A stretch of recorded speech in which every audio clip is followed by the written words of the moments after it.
عورت کی خوبی، عورت کا حسن اور اللہ کی نگاہ میں عورت کا مقام کب ہے؟ جب وہ شوہر کی فرما بردار ہو اور جینون جگہوں پر اور جینون احکامات میں اس کی مخالفت نہ کرنے والی ہو۔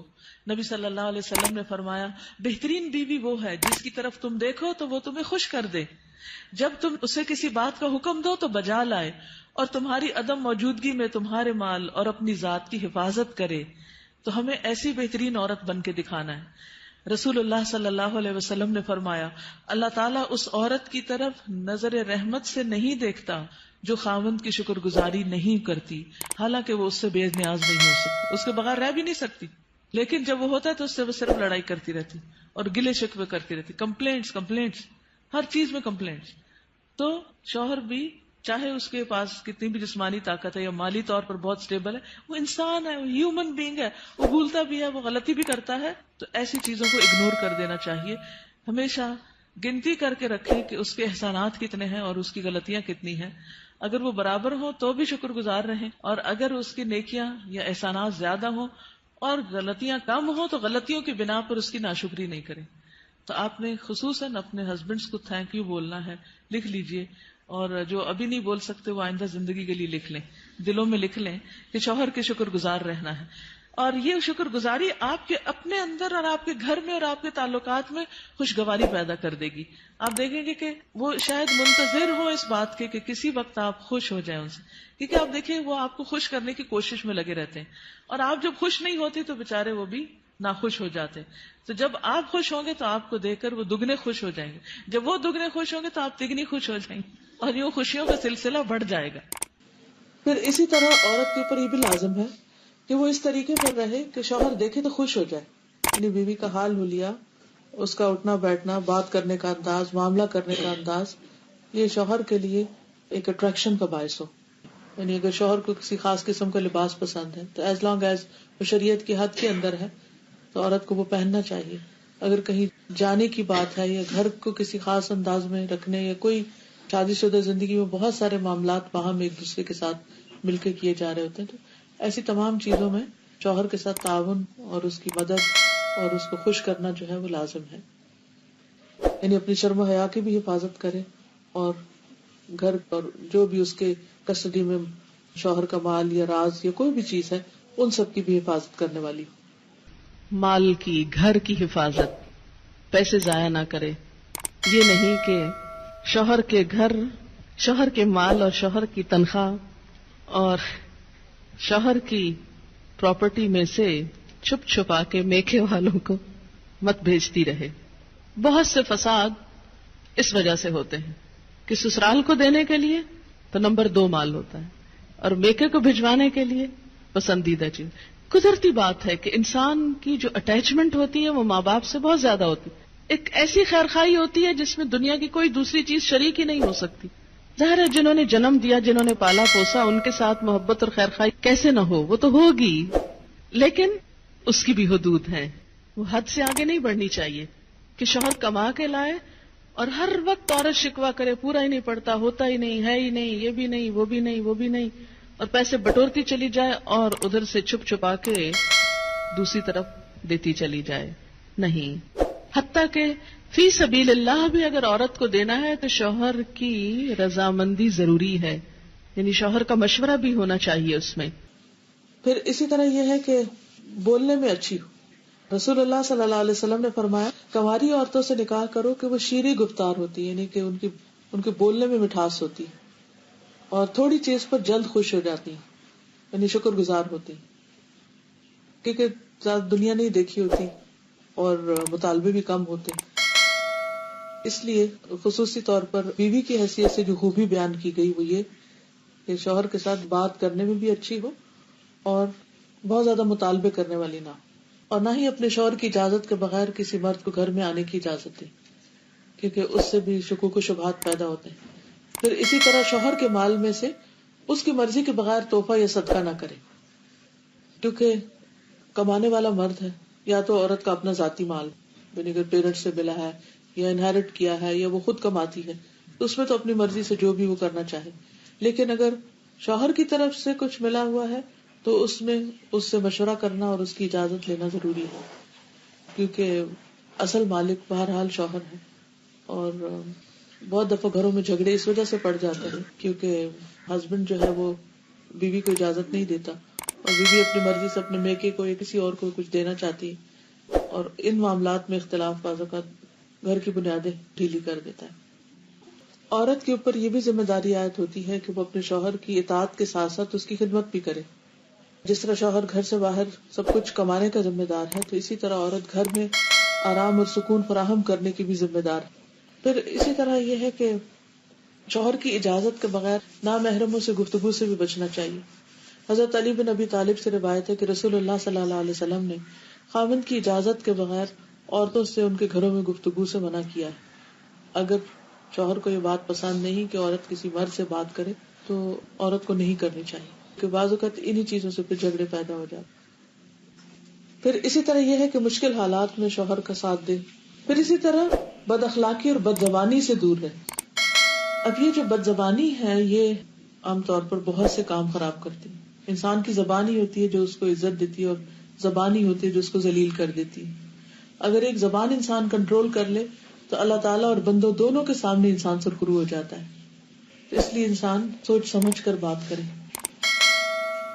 پھر اسی طرح یہ ہے کہ بد دعائیں نہیں دینی چاہیے، نہ اپنے آپ کو، نہ بچوں کو، نہ شوہر کو، اور نہ کسی اور کو، کیونکہ اگر کوئی دوسرا بد دعا کا مستحق نہ ہوا تو وہ بد دعا واپس پلٹے گی، جس نے دی ہے اسی کو آ کے لگے گی۔ رسول اللہ صلی اللہ علیہ وسلم نے فرمایا بد دعا نہ دیا کرو، نہ اپنے اوپر، نہ اپنی اولاد پر، نہ خادموں پر، نہ مالوں پر۔ کہیں ایسا نہ ہو کہ وہ قبولیت کی گھڑی ہو کہ جس میں اللہ تعالیٰ سے مانگا جائے تو وہ دعا قبول ہو جائے اور پھر انسان خود ہی پچھتائے۔ لیکن ریلیشن شپ کے اندر کچھ چیزیں ایسی ہیں جن کا خیال رکھنا بہت ضروری ہے، اور ان چیزوں کو ضرور ذہن میں رکھنا چاہیے جو تعلقات کی خرابی کا باعث بنتے ہیں۔ ٹھیک ہے، کچھ چیزیں تو وقتی طور پہ انسان کی طبیعت مزاج کا حصہ ہوتی ہیں، کچھ بچپن کی دو مختلف گھرانوں سے اٹھان ہوتی ہے، اور پھر مرد اور عورت کا جو بایولوجیکل ڈفرینس ہے وہ بھی بیچ میں بہت اہم رول ادا کرتا ہے۔ لیکن ان سب چیزوں کے ساتھ ساتھ کچھ فیکٹرز کو سامنے رکھنا چاہیے۔ اس میں جو چیز عموماً خرابی کا باعث بنتی ہے وہ بدگمانی ہے۔ جب کسی پہ شک ہونے لگتا ہے تو وہ شک انسان کو ختم کر دیتا ہے، انسان کا چین لوٹ لیتا ہے۔ ہسبینڈ وائف کے درمیان محبت کو قائم رکھنے والی چیز اعتماد ہے۔ جب تک ایک دوسرے پر اعتماد اچھا ہوتا ہے تو خواہ ایک دوسرے سے دور بھی ہوں تو کچھ مشکل نہیں ہوتی، دونوں اپنی اپنی جگہ سیٹسفائیڈ ہوتے۔ لیکن قریب رہ کے بھی اگر بد اعتمادی کی فضا آ جائے، شک آ جائے تو خوشیاں ختم ہو جاتی ہیں۔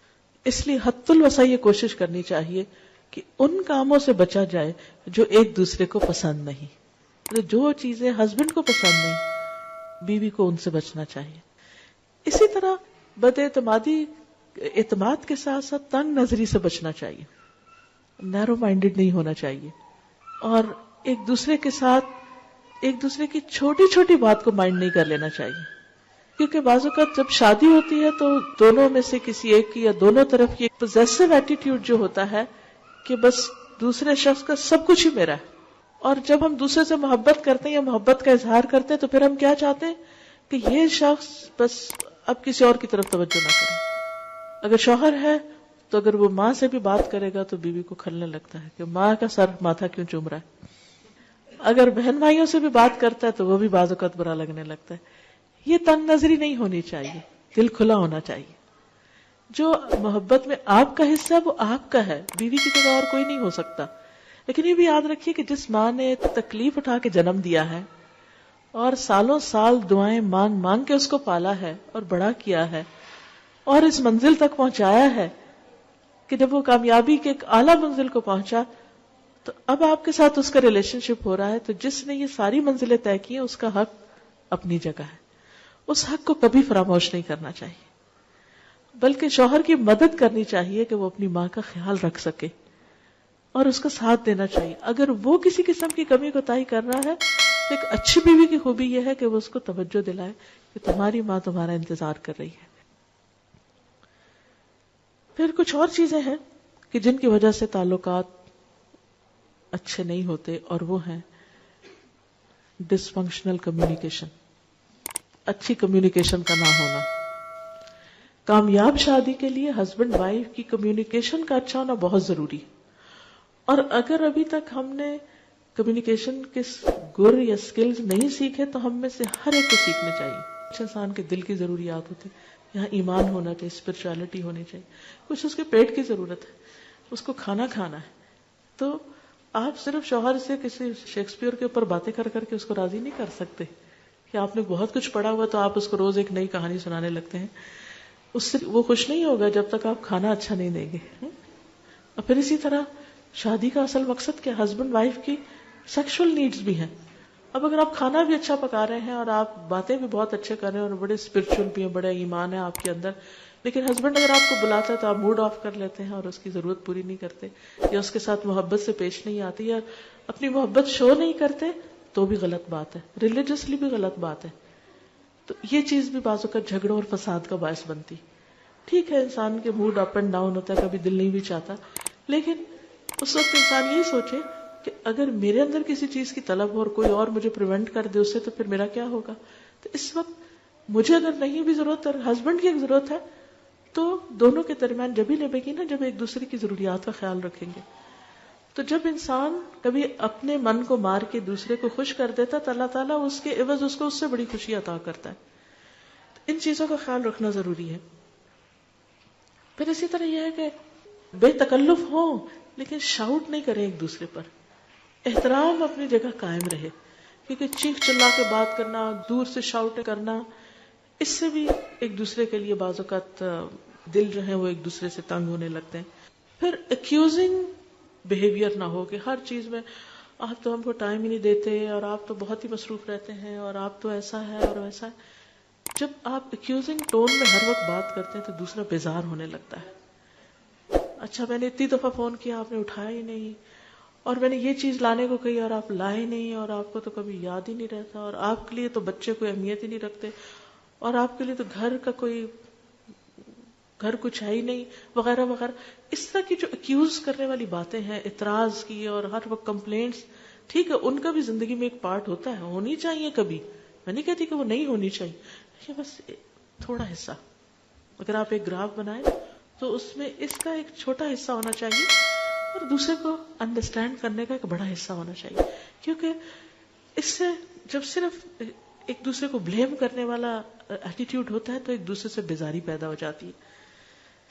پھر اسی طرح یہ ہے کہ زبان درازی, گالی گلوچ, بدتمیزی, بد اخلاقی, یہ دلوں کو اس طرح پھاڑ دیتے ہیں کہ پھر جوڑنے مشکل ہو جاتے ہیں. اور پھر انسان ایک دفعہ یہ کر لیتا ہے لیکن اس کے بعد اتنا اس کا جیسے ہڈی ایک ٹوٹ جاتی ہے نا تو پھر اس کے درست ہونے میں بڑا ٹائم لگتا ہے. ایسے جب دلوں کو توڑ دیتے ہیں نا ہم تھوڑا سا غصہ ظاہر کر کے, تو پھر ان کو درست ہونے میں ایک ٹائم لگتا ہے. اور پھر ہم بعض اوقات 1 منٹ میں توڑتے ہیں, اگلے منٹ میں کہتے ہیں سوری, اور اگلے منٹ میں چاہتے ہیں دوسرا شخص بالکل ٹھیک ہو جائے. نہیں, اس کو ٹائم دیں آپ, حتیٰ کہ وہ اس کی مرہم پٹی ہو چکی. پھر اسی طرح یہ ہے کہ باہر سے اکسانے والے بھی بعض اوقات تعلقات کو خراب کر دیتے ہیں. ہسبینڈ وائف کے درمیان اچھے بھلے تعلقات ہوتے ہیں, لیکن کوئی رشتہ دار, کوئی دوست, کوئی ادھر ادھر کے لوگ وہ آ کے ایسی ایسی باتیں کرتے ہیں کہ جس کی وجہ سے ایک محبت بھرا رشتہ جو ہے اس کے اندر رکھنے پڑنے لگتے ہیں. اس بارے میں نبی صلی اللہ علیہ وسلم نے بہت سختی سے فرمایا کہ جس نے شوہر کے خلاف اس کی بیوی کو بدظن کیا, یعنی شوہر کے خلاف اس کی بیوی کے دل میں کوئی ایسی چیز ڈال دی, وہ ہم میں سے نہیں. پھر بات یہ ہو رہی تھی کہ دوسروں کی انٹرفیئرنس ہسبینڈ وائف کے بیچ میں, یہ صرف ساس کی لڑکی کی ساس کی طرف سے نہیں ہوتی, بعض اوقات لڑکے کی ساس کی طرف سے بھی ہوتی. ہم مائیں بعض اوقات بیٹیوں کا پیچھا کیے رکھتی ہیں اور چھوٹی چھوٹی بات میں ہم انٹرفیئر کرتے ہیں. اچھا کیا کھایا تھا, کیا بنایا تھا, کہاں گئے تھے, یہ ملا کہ نہیں ملا, ایسا ہو گیا یا نہیں ہوا. ان باتوں کی وجہ سے بعض اوقات بہت گڑبڑ ہو جاتی ہے. بچوں کو ایک فریڈم دینی چاہیے کہ آپس میں ایک دوسرے کے ساتھ انڈرسٹینڈنگ کریں, کیونکہ کر ہم محبت میں رہے ہوتے ہیں لیکن الٹا دشمنی کر رہے ہوتے ہیں. ایک اور حدیث میں آتا ہے عورت شوہر کے معاملے میں کسی دوسرے کی بات نہ مانے, کسی دوسرے کی, حتیٰ کہ پیرنٹس کی بھی. آپ کو پتا ہے کہ والدین کی اطاعت فرض ہے. اللہ تعالیٰ نے قرآن پاک میں کیا کہا؟ اللہ کی عبادت کرو اور ماں باپ کی بات مانو. لیکن جب ایک عورت کی شادی ہو جاتی ہے تو اب اس کے لیے اس کا اصل گھر کون سا ہے؟ شوہر کا گھر ہے. اور اب اس کے لیے والدین کی اطاعت سیکنڈری ہے، شوہر کی اطاعت نمبر 1 ہو گئی ہے. پہلے والدین اس کی کفالت کر رہے تھے، اب شوہر اس کی کفالت کر رہا ہے. اب ایک نیا گھر بن رہا ہے. اس کے ڈسپلن میں کیا ہے کہ بیوی شوہر کی بات مانے، نہ کہ میکے کی ڈکٹیشن لیتی رہے روز ٹیلی فون پر. ایک دفعہ عورت ہو کے آتی ہے میکے سے تو موڈ بدلا ہوا ہوتا ہے. تو ایسی صورت میں اصل حکم کیا ہے کہ شوہر زیادہ اہم ہے. اب اس کی بات مانی. اور یہ کیوں اتنا سخت ڈسپلن رکھا گیا؟ کیونکہ جب تک ایک عورت کی وفاداری اس کے اپنے گھر سے نہیں ہوگی، گھر نہیں بنے گا. وہ بات میں ادھر بھاگی جا رہی ہے، یہ گھر خراب ہو رہا ہے. اب اس کی اہمیت، اس کی زیادہ اہم ڈیوٹی کیا ہے کہ اب وہ نئے گھر کی تعمیر کرے. اس لیے کہ شوہر نے مہر بھی دیا ہے، گھر دیا ہے، سب ضروریات پوری کر رہا ہے. اب آئندہ اللہ تعالیٰ نے ایک نئی نسل لانی ہے، ان کی تربیت ہے، ان کا کام ہے، اتنی ذمہ داریاں آنے والی ہیں. اب چھوڑو دھیان پیچھے کا، اب آگے کا سوچو.